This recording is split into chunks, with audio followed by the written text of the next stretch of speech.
Hi students, what is article? Let's try to understand its meaning and how articles are written. An article is a written work published in a print or electronic medium. It may be for the purpose of propagating news, researching results, academic analysis or debate. Generally, it is a piece of writing that is published in the newspaper or magazine. That could be your school magazine, that could be state journal, that could be other magazines.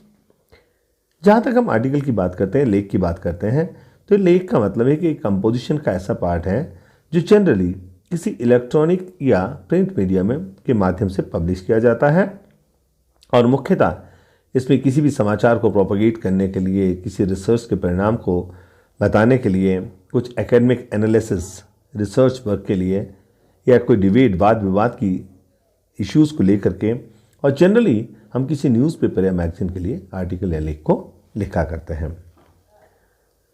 Parts of A article और format. What are different parts? Heading. The heading should be catchy and is not more than 5-6 words. You can go as creative as you want. With this one, just make sure you do not devote too much time on it. Heading बहुत कैची होना चाहिए, बहुत आकर्षित करने वाला होना चाहिए, परंतु ब्रीफ होना चाहिए, 5-6 शब्दों में हो जाए. हाँ, इस बात का हमें एग्जाम्स में जरूर ध्यान रखना होगा कि कैची हेडिंग ढूंढने के लिए हम लोग उसमें बहुत ज़्यादा टाइम डिवोट ना करें. We need to keep the time limit of the particular question in our mind. Let's know body. It is the main part of your writing. It is always prescribed that you begin with a short introduction on the topic. It meant to be precise. Then you need to explain the current situation, the problems, if any, and whether, after any corrective actions, betterment in the situation has been observed or not. It may include advantages, disadvantages, depending upon the topic in question. Now, here it is important you follow a sequence. It is possible that you have too many points or very few points. When you have a lot of variety points, it is better you choose a few best ones and write a line on each. In case you have very few already, explain them in at least 2 lines each. You have to strictly follow the prescribed word limit and limited time frame. Students, जहाँ तक हम body की बात करते हैं, ये main part रहता है राइटिंग का हेडिंग के बाद, और इसे अलग अलग तरीके से एक्सप्लेन किया जा सकता है. अलग अलग पैराग्राफ्स इसमें आप डाल सकते हैं.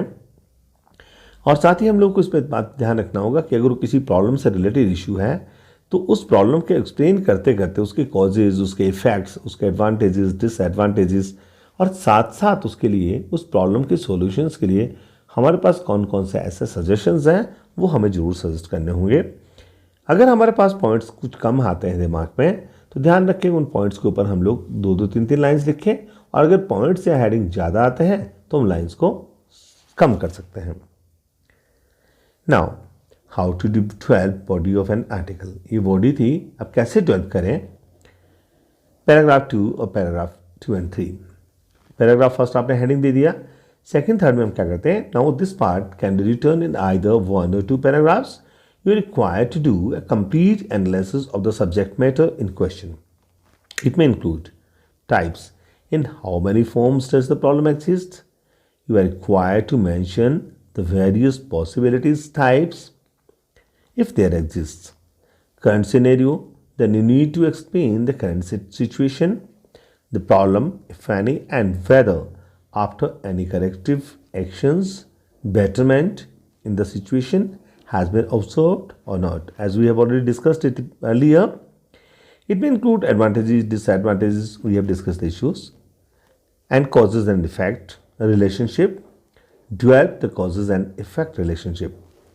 अब पैराग्राफ 2 और 3 को कैसे इसको एलोबरेट किया जाए, इसमें आप टाइप्स डाल सकते हैं, कॉजेज डाल सकते हैं, कॉन्सिक्वेंसेस डाल सकते हैं, करंट सिनेरियो की बात कर सकते हैं कि अभी स्थिति कैसी है, उसकी कॉज एंड इफेक्ट रिलेशंस को के कौन से कारण हैं और उसके क्या प्रभाव इस आर्टिकल पे, उस टॉपिक पे पड़े हैं, इन सारी चीज़ों के ऊपर हम डिस्कस करके उन पैराग्राफ 2 या 3 में लिख सकते हैं।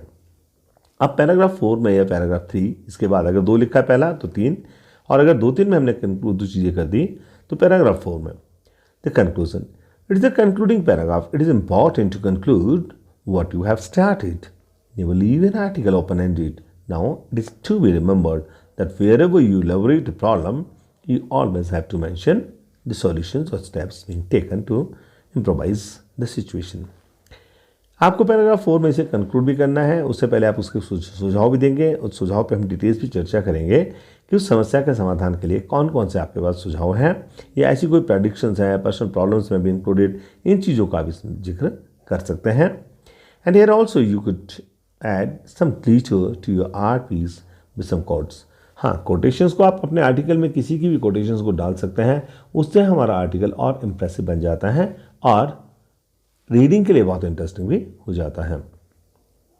Now most important tips to remember, कौन कौन सी खास बातें हैं जो हमें आर्टिकल लिखते हुए दिमाग में रखनी है।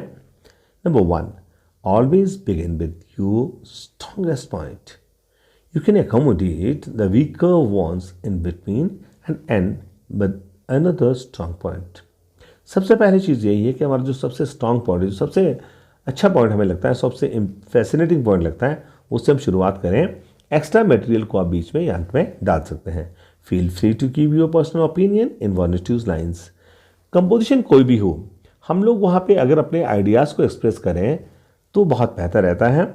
And it is very important that you do not deviate, और ध्यान रखें कि हम लोग अपना आइडियाज़ डालते डालते जो मुख्य विषय रहता है उससे हट करके कहीं डिस्ट्रैक्ट ना हो जाएं, कहीं अपने ध्यान को डेविएट ना कर लें, इस बात का हमें ध्यान रखना होगा। कंक्लूजन, निष्कर्ष पे हमने पहले भी चर्चा की है कि कंक्लूजन क्या है, why it is important. Last but not least, the concluding line, thanking the reader for paying attention to your views.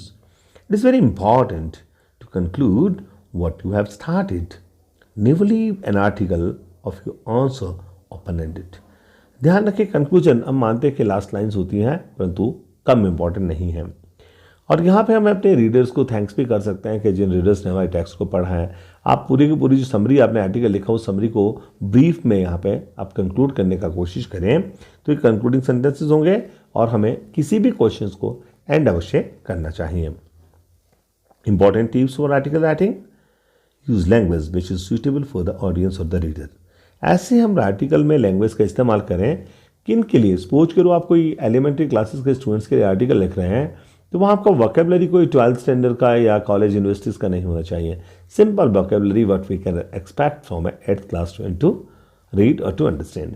वैसे ही अगर हम किसी पर्टिकुलर बहुत इंटेलेक्ट आदमी के साथ डिस्कशंस कर रहे हैं, आर्टिकल कोई लिख रहे हैं बहुत स्टैंडर्डाइज मैगजीन्स को, तो हमें उस मैगजीन या न्यूज़पेपर के स्टैंडर्ड्स को भी ध्यान में रख करके, उसके रीडर्स को ध्यान में रख करके अपने वोकेबलरी का इस्तेमाल करना होगा। Usage of quotes is highly recommended. हाँ, आर्टिकल्स कोई भी हो वहाँ पे हम कोटेशंस का जिक्र जरूर डाल सकते हैं और बहुत ही रिकमेंडेड रहता है।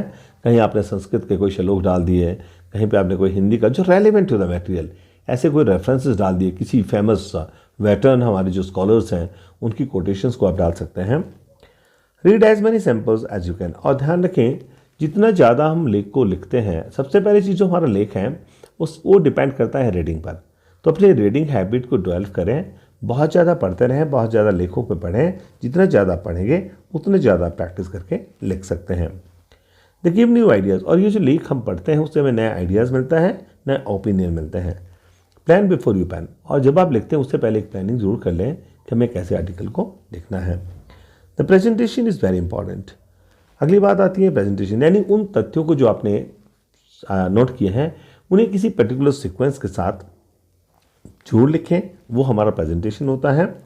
और double check for grammar accuracy and spellings, और ध्यान रखें प्लीज़ कि हमारी स्पेलिंग्स और जो वर्ड्स वोकैबुलरी हैं वो बिल्कुल सही हो, ग्रामेटिकली ये सही होना चाहिए। जिस स्टूडेंट्स कुछ सैम्पल क्वेश्चंस हैं जो आर्टिकल राइटिंग पर हम डिस्कस करेंगे यहाँ पे।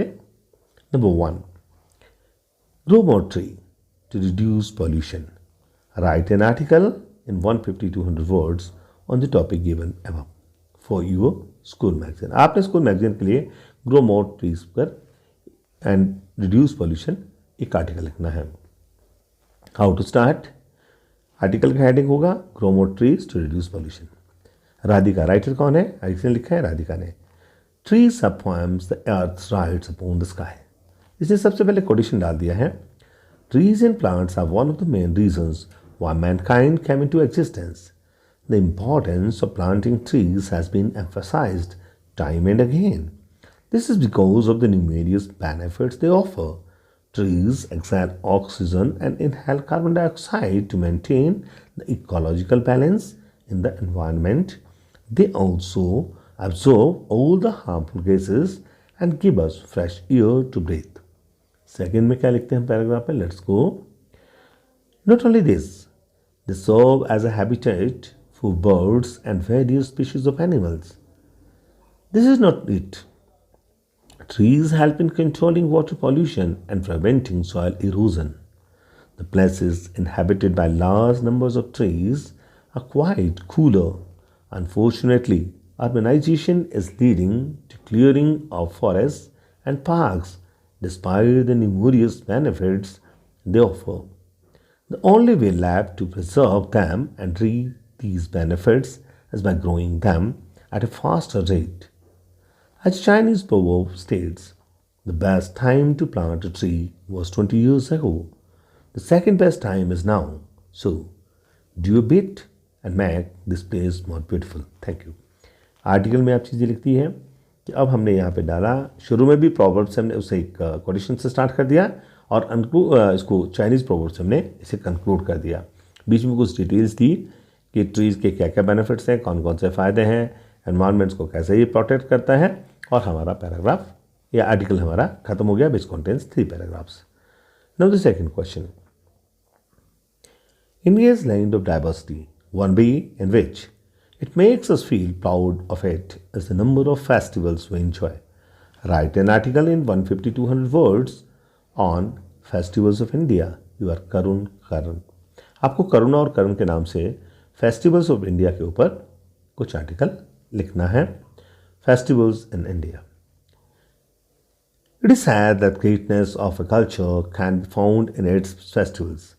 India has proved every word of the saying right by being famously known as the land of festivals. This is because of the diverse cultures that exist in this subcontinent. All these different cultures and religions get tied together in bonds of love and these invisible threads of celebrations. Every festival has a social, religious, mythological value. Accordingly, the Dussehra has a great significance. Similarly, the Janmashtami festival has also great religious and social significance. First paragraph में हमने इसे introduce background इसका दे दिया, introduce किया. Second में हम इसे elaborate करें कि कौन कौन से फेस्टिवल्स हैं. अब आगे देखिए. This is the occasion when Lord Krishna was born to kill Kansa and other demons and save the people from a great danger. This festival also teaches us how to fight evil and falsehood and establish truth. On these festivals, people offer prayers to their deities, wear ethnic clothes, and make merry with their near and dear ones. Ganesh Chaturthi, Eid, Eid ul-Fitr, Baisakhi, Onam, Pongal, Guru Parv, Ram Navami, and Durga Puja are some of the festivals that are celebrated by the immense zeal in different parts of India, with some of these being specific to a particular religion or region.